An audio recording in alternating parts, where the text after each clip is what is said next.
decision. So there is always going to be an element of investment and lifestyle. If somebody wants a lifestyle property, they want to use the property for 4 months in a year, chances are they want the property not to lose value, obviously, and they may even rent the property out whilst they're not in it. So if that's the case, what sort of tips the scale? Is it more investment-based or is it more lifestyle-based? We have a lot of investors who come out and they say, well, I don't like the look of that property. And I'm like, well, the figures work. You know, this is a property that's rented out, it's got rental history, etc. You're not going to use it. So why are you going with your heart rather than your head? Not necessarily a bad thing. We have to use indicators, but I would say find out what your motivating factor is. Let us know, and let's work together in finding a property that fits that criteria. So if you want a property that's more for lifestyle, you want to spend winters, let's say you're from the UK, you want to escape the cold winters there, you want to come over to Spain and spend 3 or 4 months in a year here. Okay, so then we need to look at a property that maybe you necessarily want amenities within walking distance, close to the beach, not too far from the airport, etc. Because your motivating factor isn't to rent the property out, it's not to make money. Although in the back of your mind, you want it to appreciate, you don't want it to depreciate. So always consider that as sort of help it guide you in a sense. You know, try and find out what you want the property to do for you, and try and find the property that ticks those boxes. Let's stick to what your criteria is before moving forward. Now, just going over the buying process, and I will sort of keep this very vague because the buying process will differ dependent on if you're looking at a new build property, and even within new builds, there's different payment structures, and also if it's a resale property. But on the whole, the first point of call, something that you will inevitably need, it's mandatory, you will need an NIE number, which is a tax number here in Spain. What that simply is an identification number, so you're identified obviously by the authorities, and you need that to open a bank account, to apply for Wi-Fi, mobile phone, etc. And you need that. It's a mandatory procedure to go through that and get that document and that number. So once you've got that, the general buying process tends to be you would pay a reservation fee. That reservation fee will be stipulated by the vendor. It could be €3,000, €5,000, €6,000, dependent on.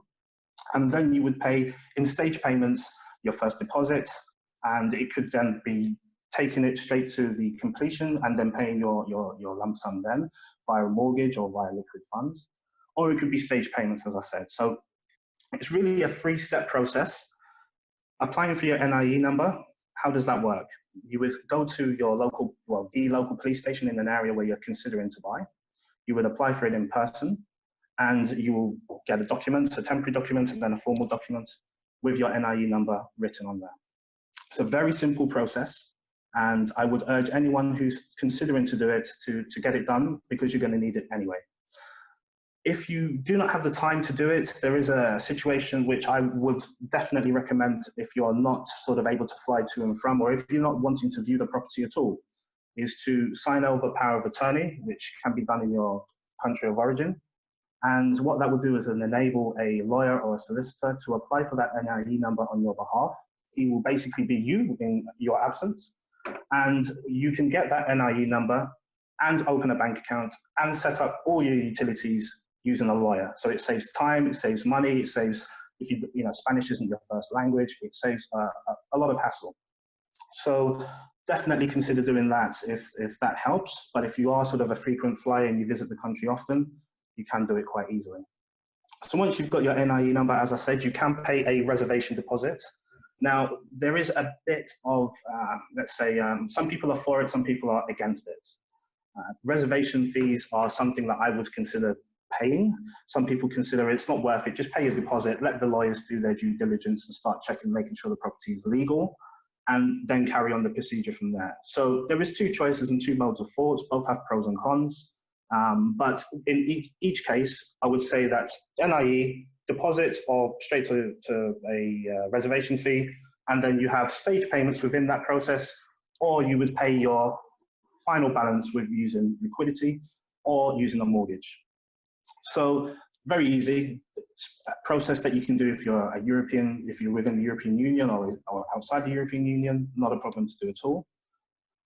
Now, with regards to mortgages, how that works is that you will find a lot of people promote 70% mortgages are available here. I wouldn't agree with that really. There are a few banks who do offer 70% mortgages, but their criteria to enable you to have one is quite severe, it's quite steep. Your income and expenditure has to be fantastic and you have to have minimal debt.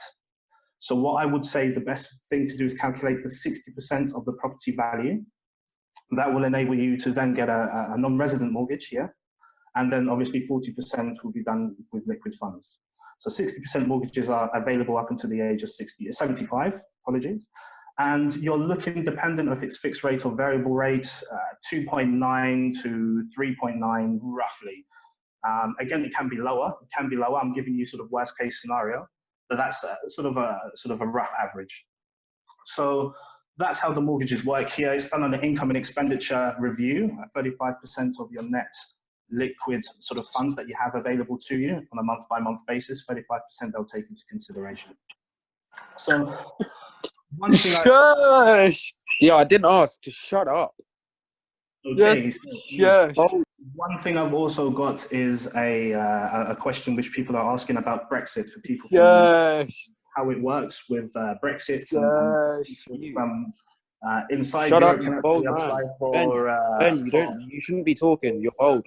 Just shut up. Okay.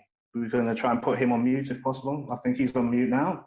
There we go. Okay, so with regards to Brexit, for people within the UK, you can buy property here. And unfortunately, I cannot give much advice regarding Brexit because nothing has been confirmed. We are not sure how it's going to work post-Brexit, you know, who's going to put what stipulations in place, restrictions, etc. But what I would say now is if you apply for your NIE number now, and if you get the ball rolling now, they're not going to refuse you moving forward. And obviously applying for residency will be the next step if you are going to spend a huge proportion of time here, sort of 4, 5, 6 months in a year. Now, where's good to buy? That's a very personal question because it very much depends on what you're looking for and what your criteria is. And that's why here we specialize in trying to find out as much as possible about what your needs and what your requests from the property are before sort of giving a diagnosis. So if it's an investment property and you want the property to rent, you would have to go for areas which are established, have established transport links, close to the airport, have amenities within walking distance, and kind of think of it from your own perspective. You know, if you want to go on holiday and you want to rent a property, what would you look for? I'm sure that you have a tick list in your own mind. So use that as a benchmark to then look for a property that fits that criteria. And then obviously using our local knowledge, we can guide you into the right direction into various areas to consider. If you're someone who's going to play, let's say, the waiting game, there used to be a scenario within property, sorry to jump, but there used to be a scenario within property where you can buy a property and within, say, 6 months, you can see the appreciation and sell the property on. I think those days are well and truly gone. And I would consider property as a long-term investment if you're somebody who's using it to build a portfolio. If that is the case, I think one of the areas to definitely consider will be Murcia, which is, it has a lot going for it. It's up and coming, has an international airport now, which is quite a new airport. It's great for people wanting to reside here, retire here. It's quite a slower pace than, let's say, Alicante, which is quite established, but very busy for some people. And if you are wanting to just rent the property out during the summer, maybe use it in the winter, I would definitely advise looking at properties in Murcia. The buying costs in Spain is roughly anywhere from 12 to 14%. Now, the tax that you would pay, which is the property tax, you're looking at in Alicante 10%. In Murcia, it's 8%. So it's actually 2% less. So you're going to save a little bit more money.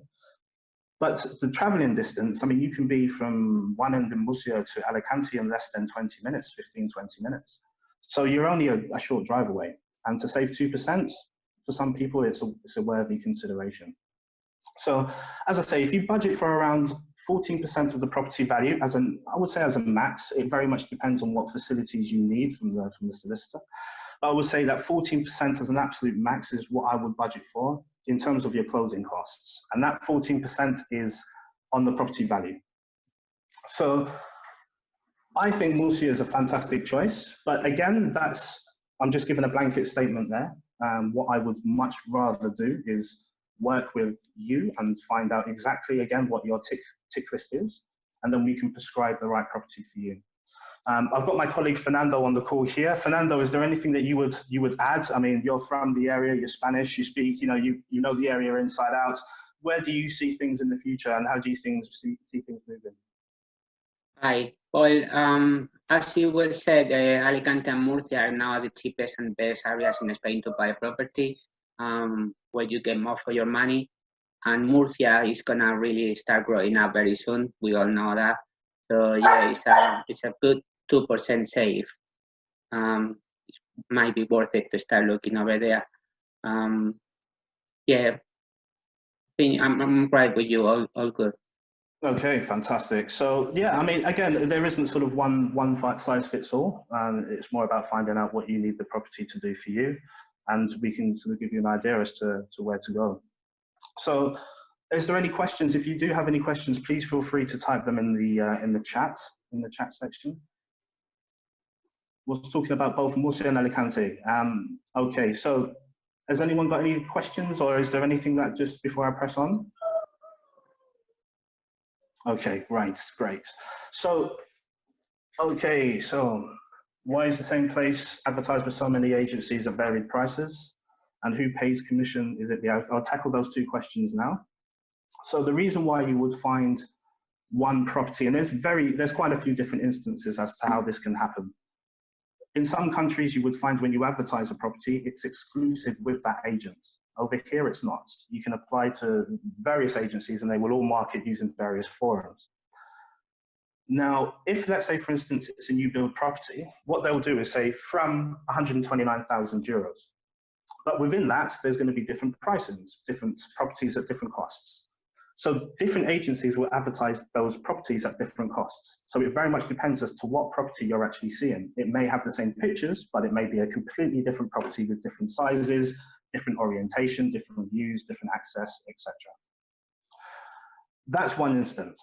The second instance is this is a forever changing market. So an agency can have a property and the developer can change the price, and he may not update all of his promoters. So what happens is an agency has the old price, an agency has a new price, which is cheaper, and people think, well, am I getting ripped off? I won't go with them because they're advertising it cheaper. It could just be an advertising flaw. And that's just literally as simple as that. There isn't sort of a conspiracy behind it. They're not trying to earn more money from you or try and swindle you in any way. It's just how quick the market moves. That's just two very sort of plain, straightforward instances. There are others, which I won't sort of go into, but there are legitimate reasons as to how that happens.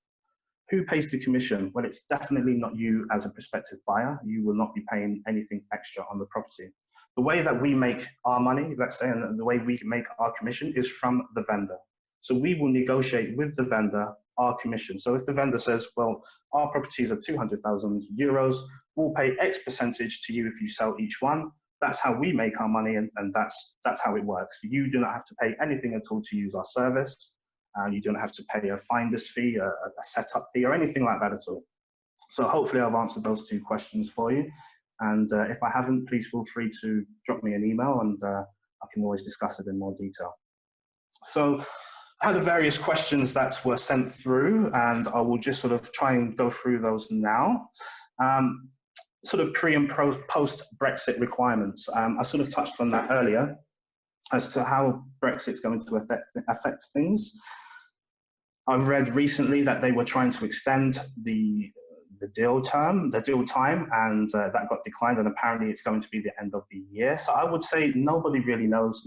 As always, we're always kept in the dark, and I think the politicians are struggling to even come to terms with deals, etc. So what I will say is that there is a lot of Spanish people living in the UK, and there's a lot of UK people living in Spain. To have everyone switch roles and come back, and then it just wouldn't work. So you're going to have a property here. They see that as investment into the country. You're going to be paying some form of tax. They're not going to kick everyone out of the country. It just wouldn't make sensible sort of business sense from a sort of a country's economy would crumble on both parts.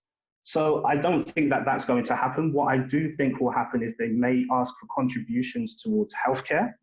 So it may be a scenario where you look at maybe going private, or you apply for your residency to make sure that that doesn't affect you in any way. And if you are here on holiday, they may sort of ask you for a visa, or it may apply, or you may have to apply for sort of a short-term stay card if you are going to be staying for months at a time. Those are really the only two sort of foreseeable impacts I can see happening in the short term. How that moves long term, to be honest, I would only be guessing, so I'm not going to sort of stick my neck out and sort of try and sort of answer that question, because no one really knows. We just have to wait and see, but obviously keeping the communication open, we can always update you with anything that transpires on both sides. Now, then one of the other questions that I had through was about mortgages and how easy is it to get a mortgage over in Spain, which again, I've touched on. Very easy is the question. As long as you've got the documentation and you obviously qualify to apply for a mortgage is very easy to do. Loan to value mortgages don't really apply here, but there are fantastic packages, great interest rates, and most people tend to get a mortgage here rather than a mortgage in the UK. They find that the interest rates work better, and obviously working with a Spanish bank, they can do the valuations and they know the procedure, etc. So that tends to be better. Also, staying for 5 months in a year, again, I've touched on. There was a question that just popped up, which I've just missed. I don't know if Fernando caught it. So you can just shout that question back out to me, or if anyone can, that would be great. But yes, a very easy process to buy property here, and an established process.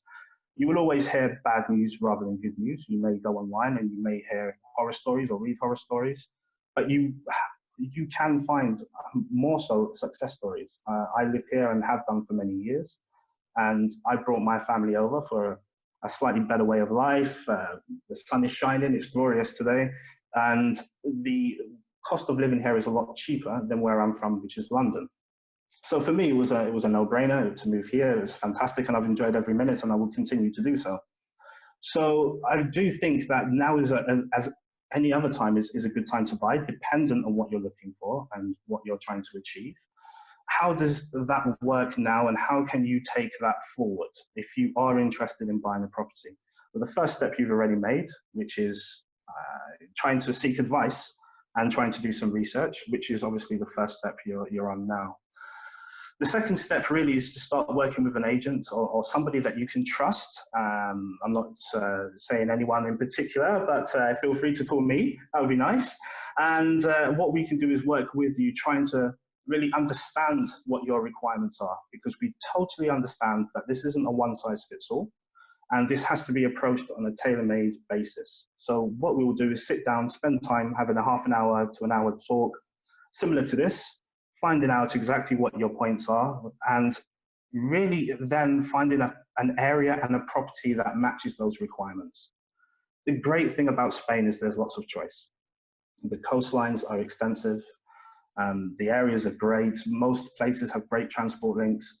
So the property finding and the property hunting for us is actually the easy part. We've got over 6,000 properties that we promote.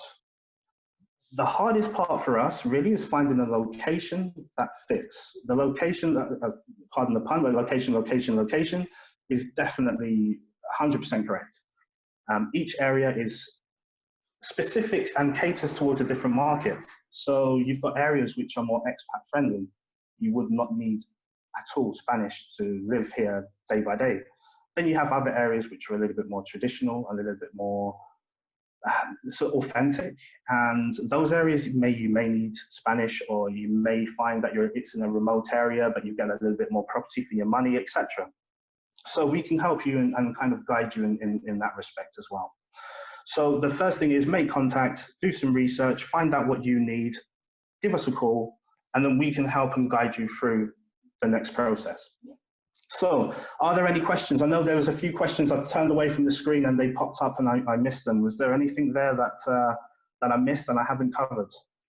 Hi, Ben. So a question came through from Carl, who asked for new builds, who receives the stage payments, and if the property company, like what happens if they go bankrupt? What happens if the development goes bankrupt?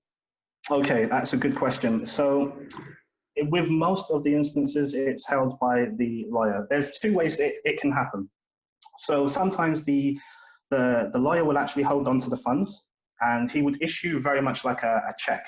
It's a check to basically with conditions that says, providing that this is done and this is done on these dates, we'll then issue this check. It's held with the lawyer, it's all legal, it's all above board, and it's basically to help protect you from instances of developers going bankrupt or bust, and you have nothing to show for your money, and there is, or it's a very lengthy, difficult process to claim that money back. So that's called a bank guarantee, and most developers would work on that basis.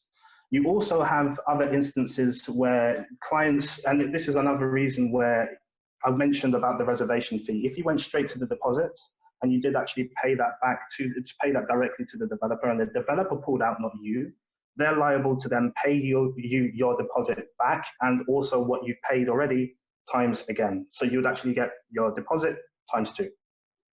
Hopefully I've explained that clearly. So these are all things set in place to help protect you. But the market is in now such a state and so established that you're not going to really find developers, especially ones that we work with, which are some of the biggest in Spain, going bankrupt or bust. There was an instance in 2005, 6 and 7 when the property crash happened, and developers were actually building illegally. They were building on bank guarantees which weren't sound. They were doing things sort of under the counter, let's say. And that gave Spain a bad reputation, and it caused the government to really shake things up in terms of protecting their clients. So you do not find that anymore. The lawyers have to do their due diligence to make sure that the developers that are above board, they have all the correct paperwork, habitation license, etc.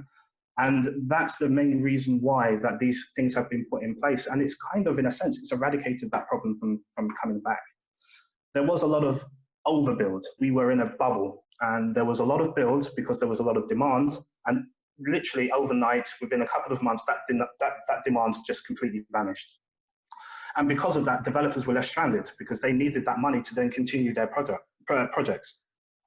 So that hasn't really now taken effect anymore. I would say that that's now stopped.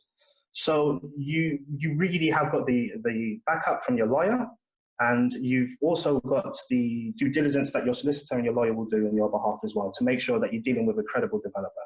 So hopefully that gives you a bit more peace of mind and answers that question for you. Any more questions? Another question we've received from Irina is, would you advise to buy a property remotely? Okay, Fernando, would you want to answer that question for us? Would you advise buying a property from country of residence? Well, I think as long as they know the area, it's not a risk, really. And at the moment, a lot of the developers are doing, are giving you back your deposit because of the situation. So I don't see any risk of doing that at this time. But like I said, as long as you know the area, I do not recommend it if you don't know what area you are buying on. Doesn't matter how nice the house looks. Yeah, I think it's definitely having local area knowledge. And again, it depends what your motivating factor is, as I discussed earlier. If you just want a property to rent and this to add to your portfolio, then you could do it remotely without looking at the property at all. If the figures work, if there is a rental history on the property, it has all the correct licenses in place, and you can see enough of Google Maps is fantastic. You can see enough remotely online to give you confidence. Then you could quite happily buy a property, remotely. Not a problem to do at all.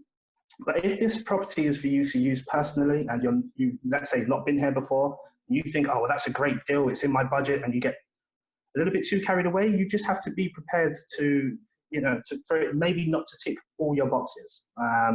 So yes, it's definitely feasible, but again, the more you can find out and the more we can learn from you, we can help you and tell you if we think that it's for you or not. And if it's not, hopefully we can provide you with an alternative. Sorry, there was a few questions that pop up, but they pop up so fast and I missed them while I'm talking. So another one would be from Brian, I believe. Are there any special considerations around purchasing a bank repossession? the only consideration is the banks don't tend to take offers, although that's not strictly true. They will take small offers, but on the whole, because it's already discounted and the bank are only interested in reclaiming what the money that they've lost, I wouldn't say that, that there's flexibility within the price. And also, you've got to bear in mind, if it's been repossessed, has it been repossessed from just the vendor? Is it from the developer? Is it going to have the latest construction techniques? Is it going to be, how much more money do you need to invest into the property to bring it up to today's standards? So I wouldn't say there's anything out of the ordinary when looking at bank repossessions. The only thing I would say is just be careful that the property is the value that you think it is, and make sure, again, the motivating factors, make sure that it ticks the right boxes and it can service your requirements. But no, nothing out of the ordinary at all. Okay, thank you for that. The last question that's on here so far is from Dan, wanting to know, do we also sell properties in Madrid, and what is the cost differential of Madrid to Alicante? Okay, so with it being a city centre, an established city centre, unfortunately we don't sell property in Madrid. And I can say that yes, you will find, slightly lower cost properties than what's being advertised here, and you will find properties far more expensive. Sorry, I've got a lot of noise in the background here. So unfortunately, I cannot give you much headway on that, as we don't service that market. But Alicante is great. Why do you need Madrid? You've got the sun, the sea, and the sand. It's fantastic price. The food is great. The cost of living is low. Hey, what do you need Madrid for? But no, I mean, I would say, what is, again, your motivating factor? Why have you looked at Madrid? Is that for business purposes? Is that for logistics? But, I think that Alicante really does tick the right boxes. I mean, Alicante going down to Murcia, you're looking at properties from 100,000 euros for a 2-bed, 2-bath apartment. And that's on the golf course with golf views. You can get some really, really good deals here. And they rent, they're established. You've got 2 international airports, and it's on the up. So, yeah, unfortunately, I can't be much help there because it's not an area that I'm familiar with. But yeah, hopefully we've got enough here to keep you interested.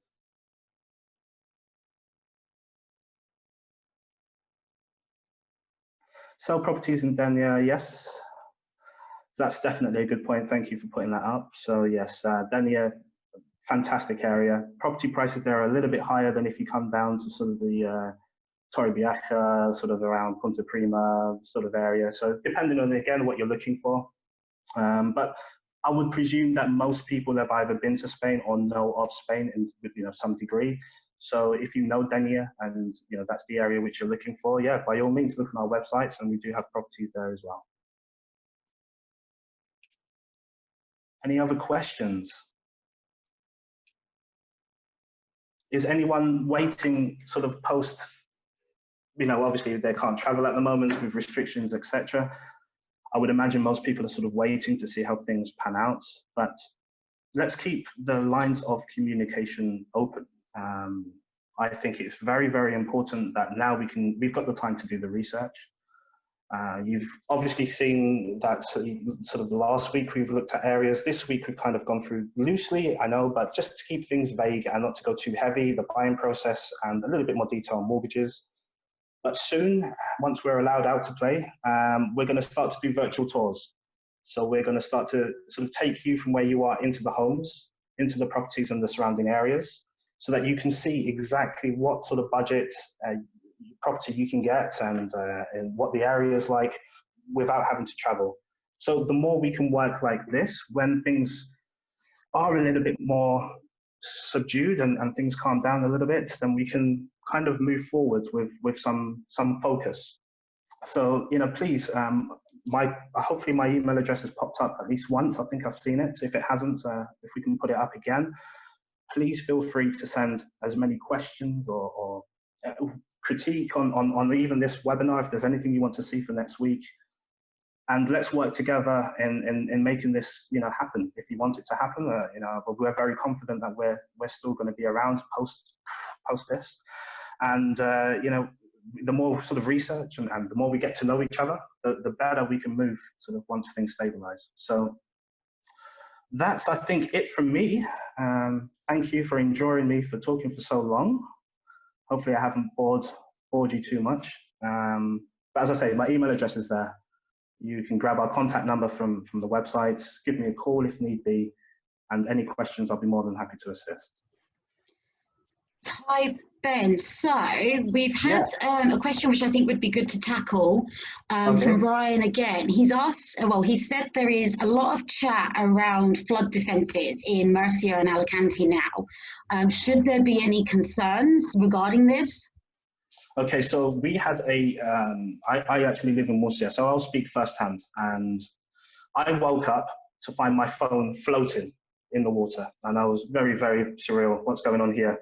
And I was literally, it must have been about 10 inches high. And that was inside the property that I was staying in at the time. And we had a freak year last year. Now, there are provisions that are being put in place now because of the drainage system, because we had a very, very hot summer. The ground was very dry. So the water wasn't able to penetrate and soak into the ground. It stayed on the surface, which meant it flooded very easily. We also had, within an hour, we had a whole year of rainfall within 1 hour. That does happen on a periodical basis, but it was a freak sort of scenario of events. And I'm from the UK and, I've experienced flooding there, so it can happen anywhere. So they're now starting to tackle it head on and start to put proper drainage systems in, and they're sort of taking things on a precautionary measure if it happens again. This goes again back into local knowledge. Is there a cause for concern? There is and there isn't. If you buy blind and you do not have any local knowledge, yes, it can affect you. But if you have local knowledge, you will know where to avoid and you know where the flood zones are, and you just simply do not buy there. So yes, it can affect you, but again, it's just having the research and knowing the markets. So good question.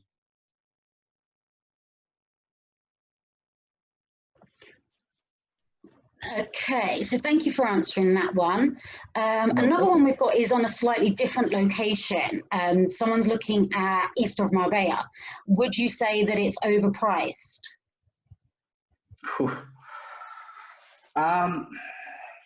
I guess value is a very tricky thing, because something is only as valuable as someone's willing to pay for it. And how do you price value? I feel that Marbella as a whole has been exploited over the years. It's very expensive, and I think you're kind of buying the lifestyle and you're not buying into necessarily the value. And what I mean by that is, if you was to compare what you get money in Marbella and compare that to what you get here, you can get probably double the size property. You can probably get the list is endless. You probably get something fully furnished, newer, and a much better location closer to the coast for the same cost as if you were going into Marbella. There are a lot of clients who are taking their property and selling their property in Marbella and trying to establish themselves here because they understand that the value for money is better and the price per meter squared is better.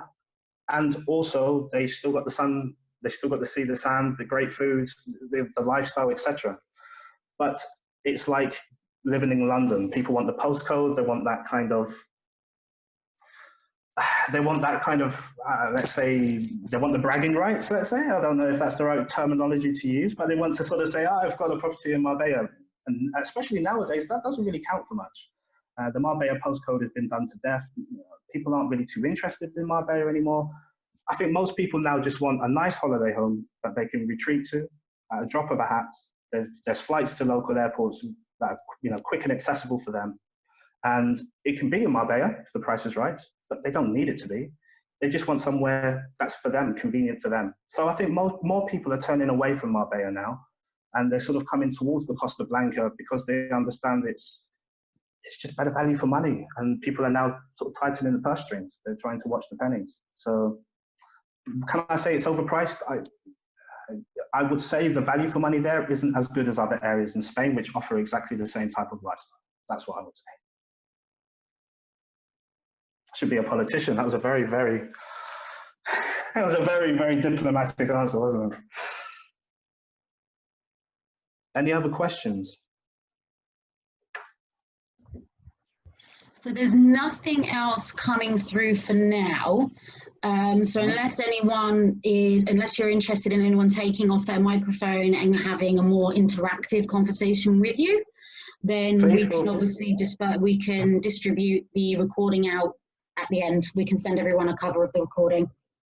Brilliant. So yeah, if anyone wants to unmute themselves and pose a question to me, I'll be more than happy to try and answer. No, have I covered everything? That's great. So I can expect to see you all next week with reservations for 2-bed, 2-bathroom properties. I'm only joking.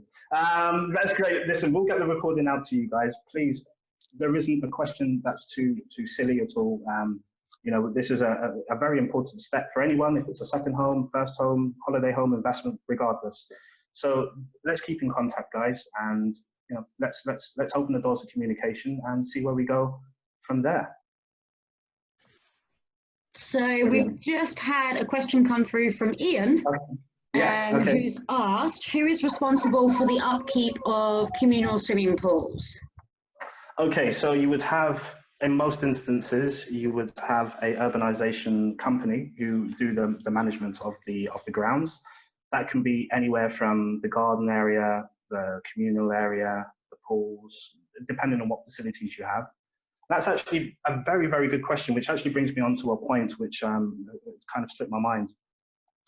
The upkeep will be done via the management team of the condominium or the complex itself. And dependent on the facilities on the complex, it will have an effect as to how much you would pay. So if you have one pool and you know it's a very small pool and it's you have artificial grass, which is used quite often here due to the weather, you'll find that your communal fees will be a little bit lower. If you have lush gardens, 3 pools, one of them heated, spa facilities, a gym, etc., then you're going to find your communal fees will be higher. So it's all relative, but that's something that you would pay on a quarterly, monthly, or annual basis, and that is completely separate to your council tax. So the main 2 costs, your main 2 running costs that you're going to find is that you're going to have your communal fees or your condominium fees, which can be 0 if there's no facilities on site. And you're also going to have your council tax equivalent of. And that can range from €200 to €400 to €600. Again, it depends on the size of the property, where the property is situated. So unfortunately, I can't be too specific, but next week, we're going to do a slightly more in-depth chat regarding costs and sort of giving you more of an idea figure-wise, if you spent X amount, what the running costs would be, and also what your likely return on investment would be as well. So there'll be a little bit more detail on that. Grab a pen and paper because it's going to be quite in depth, and we'll go through it step by step so you have a good idea as to sort of how it works. And it's not about just buying the property, because obviously it's got to either pay for itself or you're going to have to contribute to the cost on a annual, monthly, or biannual basis. So yes, that will be covered next week, and we'll go into a bit more detail then. Do your committees have to have condominium laws? I don't quite understand that question.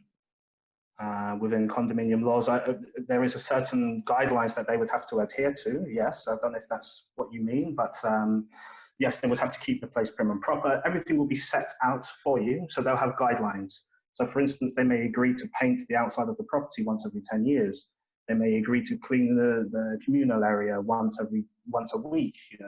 The gardener may come around twice a week, etc. They'll give you what their set of rules are, and then you would obviously sign an agreement to keep up your end of the bargain.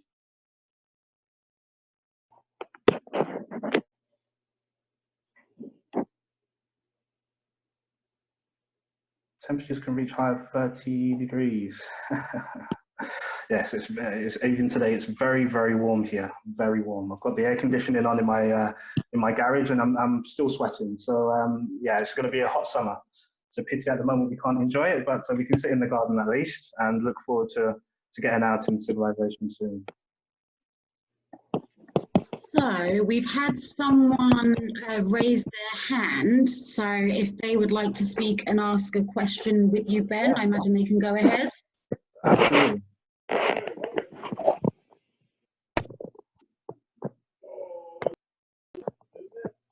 Yes, can you hear me? Yes, I can hear you loud and clear, thanks. Yes, How are you? good morning. I'm sorry, I'm calling from Canada. How are you today? We're very well, thank you. Thanks for joining us. And what's it like over there? I What's just the weather joined like? in because of the time difference, and I thought it was later on. So will it be recorded? Will I be able to re-listen to the entire meeting later on, please? Absolutely, yes. We can send you a link, Awesome. and it's also going to be on our YouTube channel as well, so you can catch it there as Awesome. well. Okay, perfect. I appreciate that. Thank you. No problem at all. If possible, can you just send your email to me privately through the chat so I can make sure that we've got it and we can send it through directly to you? Yes, I will. Thank you so much. Thank you very much. Brilliant. So yeah, I think really just as a general recap, the main things to consider, and while we've got the time to sort of give it some attention, find out what your motivating factors are, and really work around that basis. You know, as I say, there's always a tipping scale of investment and lifestyle. What's more important to you? And work towards that. And from there, get in contact with us.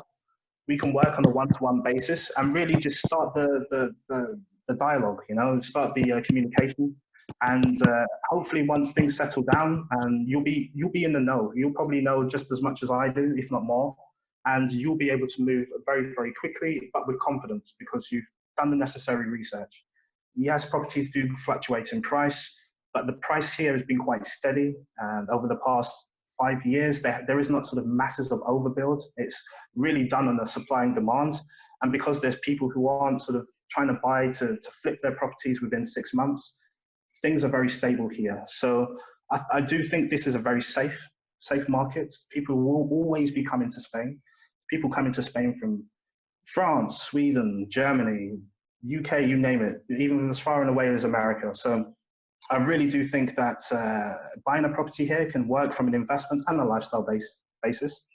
But yeah, let's see how we can move forward. You know, let's talk and see where we go from there. Any further questions, guys?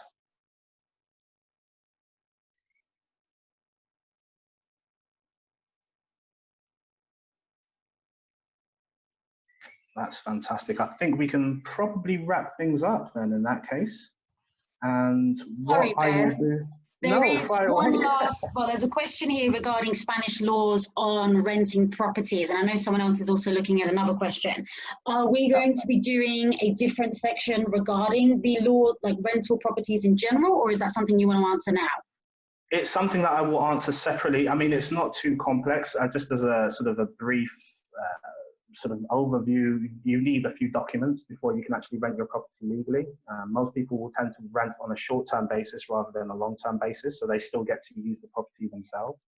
And you would, in most cases, apply for the documents using the local town hall. And there are different town halls with different permits. And what I mean by that is we're finding that in various areas, they're saying, look, there's too many rental properties here, which is causing a problem for residents because the rental costs are too high. So people who live in the area can't afford to rent.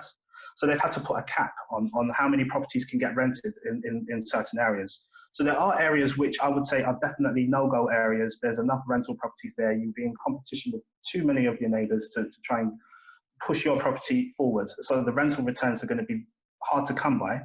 But with that said, again, it's just local knowledge. So we can cover that in a bit more detail on another chat, another webinar, and hopefully I can go into quite a lot more detail then. All right.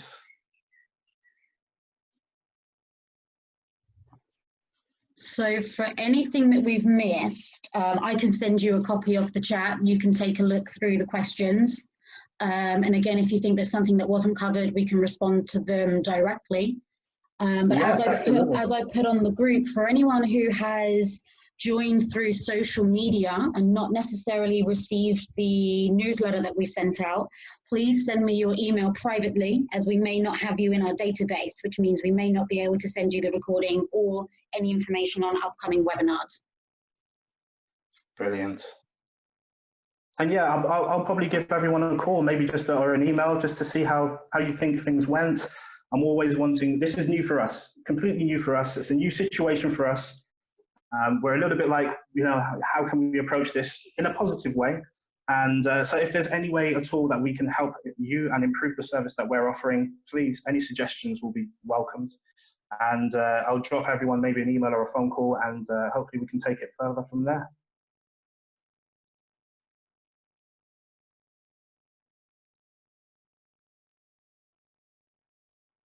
Is that all right? I think that's everything for today's session. So not necessarily homework, but I would definitely recommend, again, thinking about what your motivating there we go, factors are, and then using that as a blueprint in terms of how you want to proceed from there. And we will speak again next week. We will be covering the same topics on Saturday, so we may add, so feel free to join in again on Saturday. We may add or take away a few things dependent on the response we get from today's session. And next week, again, we'll be looking at rentals and how buying a property works, and really going into more facts and figures. And hopefully soon, within the next couple of weeks, we would like to virtually take you to a few properties and again, give you more insights in that respect. So thank you for your attendance, everyone. Thank you for coming on board. Really do appreciate your time. And have a fantastic Wednesday, and I look forward to seeing you all again soon. Bye-bye.